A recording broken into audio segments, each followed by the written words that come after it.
At una sa ating listahan sa 5 bagay na hindi mo dapat tinitipid ay ang iyong skills at kaalaman. Kailangan mong intindihin na ang tagumpay ay hindi tsamba o basta lang na nangyari. Malaki ang pinagkaiba ng taong yumaman dahil nanalo ng malaking halaga sa loto at taong yumaman dahil sa kanyang skills at kaalaman sa napili niyang larangan. Ang success ay palaging nagsisimula sa investment natin sa ating sarili. Kung marunong kang mag-basketball ngayon, yan ay dahil sa mahabang oras na inilaan mo para matutunan ang laro. Kung magaling ka naman tumugtog ng gitara, yan ay dahil sa iyong dedikasyon na mag-insayo. Kung marami ka namang alam sa mundo ng pagnenegosyo at pag-i-invest, yan ay dahil sa iyong willingness na matuto sa iyong mga karanasan at karanasan ng ibang tao. Magkaiba tayo ng kahulugan sa salitang success dahil magkaiba tayo ng interest at goal sa buhay. Ang kahulugan ng success sa iba ay maraming pera, malaking bahay at maraming sasakyan. Yung iba naman ay malusog na pangangatawan, simpleng pamumuhay at masayang pamilya.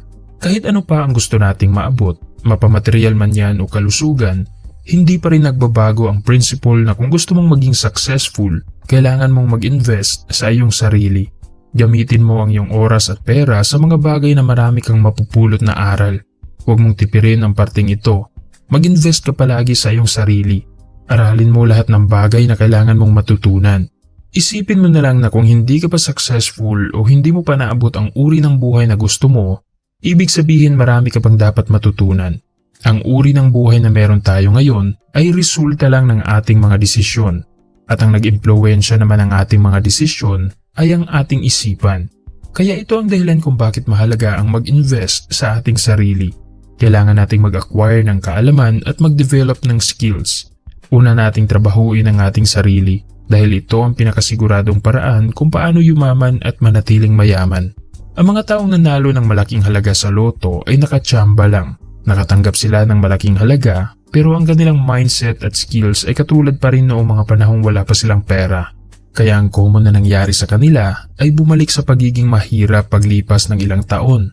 Pero ang mga taong yumaman na hindi umaasa sa tsamba, sila yung mga taong merong generational wealth. Kahit mga anak at apo nila ay namana ang kanilang mga kaalaman at pag-uugali sa pag-handle ng pera. At siguro ay isa ito sa dahilan kung bakit ang mga mayayaman ay patuloy na yumayaman. Dahil nakafocus sila sa pag-improve ng kanilang sarili, patuloy sila sa pag-acquire ng knowledge, gutom sila sa mga bagong ideya at willing sila na mag-adapt sa pagbabago. Kahit ano pa ang sitwasyon mo ngayon, kahit maliit pa ang iyong income o baon ka sa utang, kaya mo yung lagpasan as long as nakafocus ka sa pag-improve ng iyong sarili.